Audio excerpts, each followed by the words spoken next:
official Gooner TV here. Just want to say thank you to everyone that's been liking, subscribing, sharing all the content. Sorry I've been gone for a little bit. Things have been a bit peak, you know what I'm saying? Been recently going through a couple scans and that with the hand. So ain't really been pushing out any content, but back for now. We're going to get onto the post-match kind of review. Yesterday, we beat Leicester 2-0 away in the Carabao Cup. Good performance, solid performance. We were very professional, I thought. We had a few sticky moments throughout the game. But I think we did a good job. Like I said, a clean sheet, 2-0. The first goal was an own goal by Fuchs.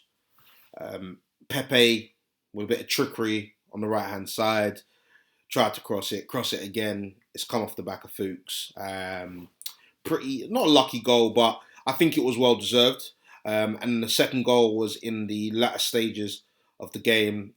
Fox in the box and Nketiah getting another goal. That's 2 from 2 now, Nketiah. Providing a bit of a selection problem for Arteta, which I don't mind. I've been very critical of Nketiah. I've said in previous videos, personally, I don't think he's the one. But you know what? He's kind of shutting me up. So I think that, credit to him. Big up to Nketiah. He's getting the goals. That Fox in the box guy might not be pretty. People are saying the tap-ins, but he's got a crucial goal against West Ham. And he's got a good goal against Leicester to make it 2-0. So, credit to him. As far as standout performances, I think that Leno had a decent game. I'm still a bit worried about Leno, to be honest. I was speaking to one of my friends today, actually, and I was saying that his distribution's funny, man. His distribution's funny, and he's not as commanding as Martinez is in the air during corners and set pieces. Like, Martinez just makes it look easy. But with Leno, he had a stage in the game where he's jumped over our defender and he's dropped the ball, and it's just like, come on, bro. Like, let's get this under control now. Get it under control. So, but apart from that, it wasn't too bad. Niles had a terrible game, looked disinterested, looked like he didn't even want to be there. I don't know what's wrong with him, but he has a lot to think about because his place isn't guaranteed. I know he's had a good couple months, but his place isn't guaranteed in this team. So he needs to step up. Still no Tierney, unfortunately. I'm hoping that he's available for Monday, the big one at Anfield against Liverpool. David Luiz came back to the side. Looked solid. Kolasinac. Boy. Listen, this brother, he had a decent game, but I don't want this guy nowhere near our team. I think he's shocking. Absolutely shocking. There were some times in the game where he gave away the ball. I was thinking, this brother, get him out. Yeah, Kolasinac needs to get sold as far as I'm concerned. But I guess he had an okay game. We also had Holden. Holden played all right. I see a few people kind of diss Holden, say he was the worst. I don't think he was. I don't think he was at all. El Neni, solid game again. Now, bro, he's come back from that loan spell and said, listen, I want to be here at Arsenal. And you know what? As a rotation player, I don't think he'd be too bad. I honestly don't think he'd be too bad. He's definitely pushed on a little bit, and he's playing well. So, he might be one to kind of stay. You also got... Who else played? We had El Neni and Willock. Now, Willock, he kind of had a bit of criticism after the game, but I don't think he was that bad. The only thing that I would say is he wasn't aggressive enough. And for someone who's young, someone who kind of his engine is his main kind of attribute and his tenacity. He didn't really display that. For me, he needs to be taking these chances to kind of give Arteta a kind of knock on the door saying, I've got to think about this now. Willock's playing well. He didn't really play that well, but he didn't play bad, if that makes sense. He had a few good bits of play, a few good turns here and there. But it was a standard performance. Nothing to rave about, to be honest. Nothing to rave about. Reece Nelson, I think he played brilliant. One thing that he's been lacking, he's always been a tricky guy. He's always been fast. One thing that he'd been lacking is his directness, aggression, and that link up play. And yesterday we saw a lot of that. We saw a lot of linking up with Saka, by the way, who was banging. Saka was my man of the match personally. We saw a lot of link up with Saka. We saw a lot of link up with Willock.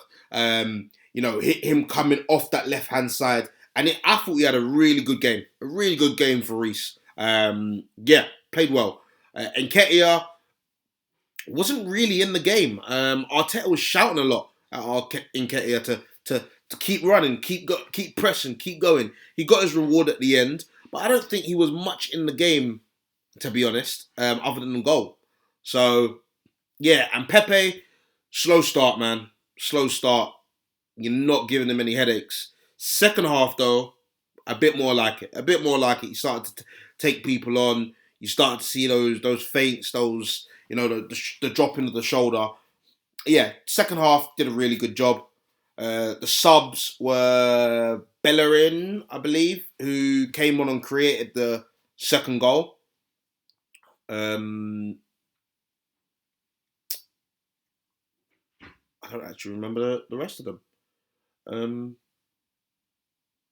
I think that was it wasn't it, but to be honest, William come on, and I'm sure there was one more. I'm pretty sure there was one more, but we'll move past that. Listen, we won 2-0. We got the result. First time in I think it's 3 years that we've beat Leicester away, which is it's good signs. Good signs. It was a good performance. Solid performance. Very professional job. We won 2-0. We're on to the next round, which is more than likely to be Liverpool. Liverpool and Lincoln are playing at this present moment, so we'll wait to see who gets into the next round. We'll be playing them next week after our Monday game, our Premier League game. So we will see. Moving on to transfer news. Awar seems to be the guy that's, linked heavily to Arsenal. From our understanding, Leon are not willing to sell him for the price that we want to pay, which is around 35 million. 35 million plus a player. They want cash. Their sort of price that they want is 60 million euros, which equates to about 54.8 million. We're not going to pay that, not at this present, and they know we're not going to pay that.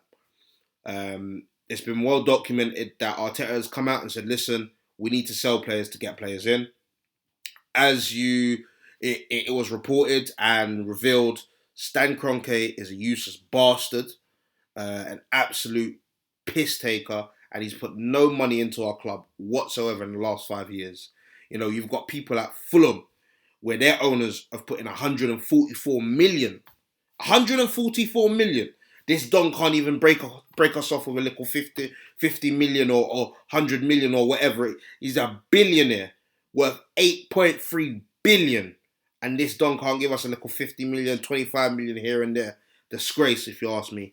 Absolute disgrace. But whatever with Kroenke, man. Let's just let Arteta do his job, do his business. Awar, I think we can get him. He wants to come to Arsenal.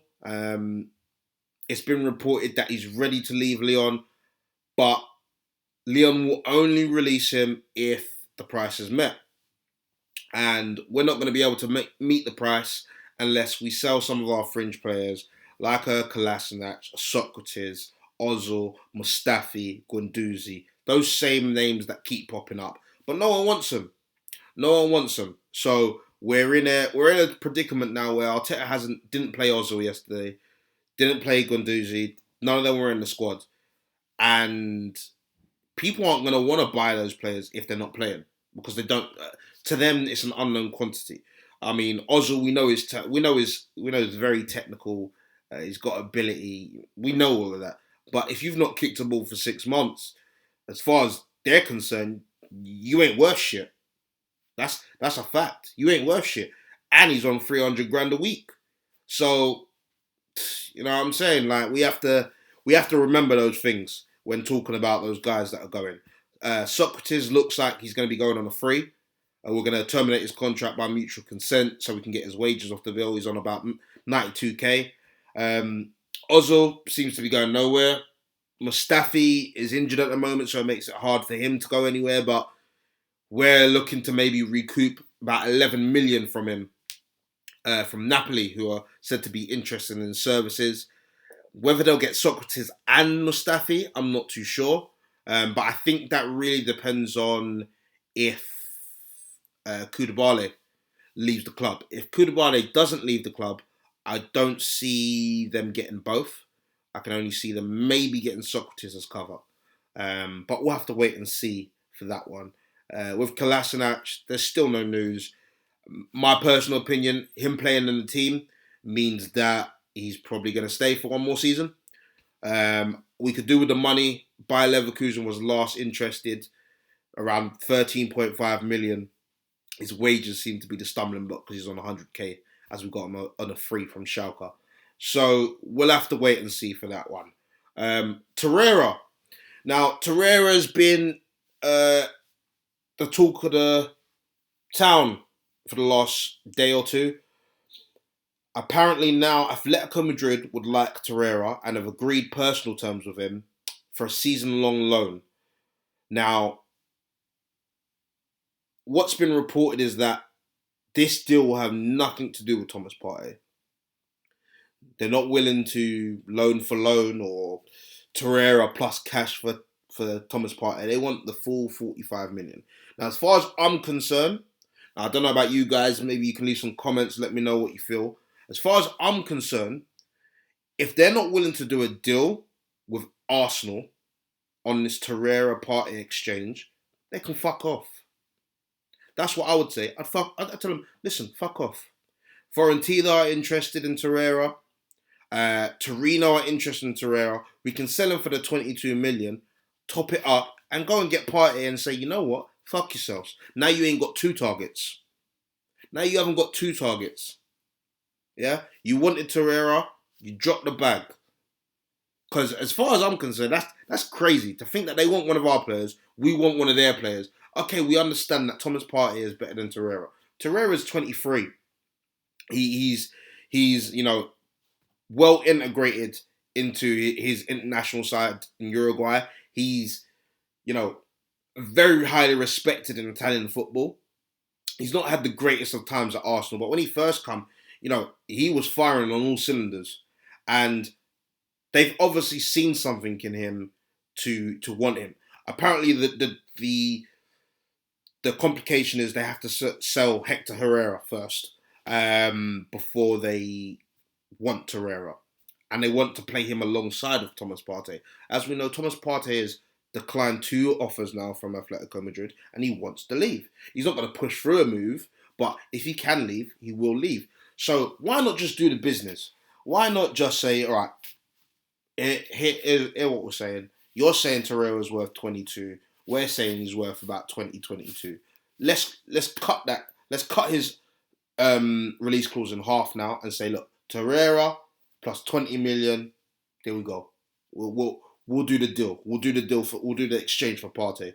But these guys want their cake. They want to eat their cake too. No, if they don't want to play ball, we tell them to fuck off. Yeah, we sell Torreira, go and get the extra money, and then we go take Partey anyway. Because once we pay that release clause, they can't say nothing. They can't say, nah, you can't have him. Nah, they can't do it. And they know that. They're being dickheads. I feel like they're being dickheads, but whatever. We'll see how that one develops. One that actually came across today, Jorginho from Chelsea. The Brazilian centre mid. Now, I don't know how I feel about this one. If I'm being honest, Jorginho is a good technical player. I just don't think he is what we need. What we need. He's an alternative to Partey, but for me, I don't know. Jorginho's. I don't want to say he's dead, but I don't want to see him at Arsenal. He's on 110k a week. We'll probably have to pay him more than that, if not similar wages. He's had his ups and downs throughout the team, and I don't see it, man. I see the technical ability, yes. I just don't see him fitting into Arsenal. I don't see him as the answer, that protection that we need in front of the back four or back five. I don't see him as that enforcer. I see him as a very good technical player. He can pass the ball. He's got an eye for an assist. Can take a great penalty, even though he missed the other day. But other than that, he's not what we need. And I would hate to see Arsenal going for him. I'll be honest. I think that hopefully it is what it is, a rumour, and there's no truth behind it. Hopefully, because I think Jorginho wouldn't be the right move, man. I know he's Brazilian and they think they want this Brazilian connection thing, but for me, nah, no go. Let me know what you lot think, but I just think Jorginho, he can stay at Chelsea, man. On to another O, Coutinho. So, as we know, Coutinho is with Barcelona back again now. Was on loan with Bayern last season. Won Champions League. It's said that Ronald Koeman has given everyone a clean slate, but because of financial difficulties, he could be open to Coutinho going on loan. He's got 3 years left on his contract. They want about 65 million for him if he was to go on a permanent deal. But a late loan move could be on the cards due to his wages. Now, as we know, Barcelona are in a bit of financial crisis at the moment due to COVID, as everyone else. They've been selling up their players for fun. Arturo Vidal, Semedo, Suarez just went to Atletico Madrid for 5.5 mil. There's talks of Griezmann being available now. Umtiti apparently available to Manchester United. Crazy that they're shipping out. Most of it has to do with Messi's loyalty bonus, which was 65 million. And also, if you don't remember, Pjanic signed for the club for a fee of 78 million or something. They've had some investments like Ousmane Dembele that haven't worked out. Although he's still young, he hasn't popped off how they want him to. Rakitic has been sold. So, yeah, they're looking to sell up. I know that Wijnaldum's on their radar from Liverpool and that they're looking to get him on a deal worth about 20 million, 25 million. Same sort of money as Thiago. Whether that will happen, I'm not too sure. But, yeah, Coutinho, how do you guys feel? I think that Coutinho would be a good move. Now it's clear that Ozil isn't going to play. He could be that potential alternative to Aouar for one more season. I think that Aouar would be a great addition to the club, but I think that if we can't afford him this season, we'll go for the loan deal for Coutinho, get back into that Champions League spot, and get that money so that we can say, look, Aouar, we've got Champions League football, we've got the money, let's go. You're an Arsenal player now. Coutinho might not be a bad move, man. Might not be a bad move. Let me know what you guys think. That's it from me. We're going to be doing a quick preview video on the Liverpool game, probably Saturday night, see what the team's looking like. But yeah, man, thank you again for watching. Share, subscribe, like, comment, repost, all of that. And we'll see you soon. Bless up.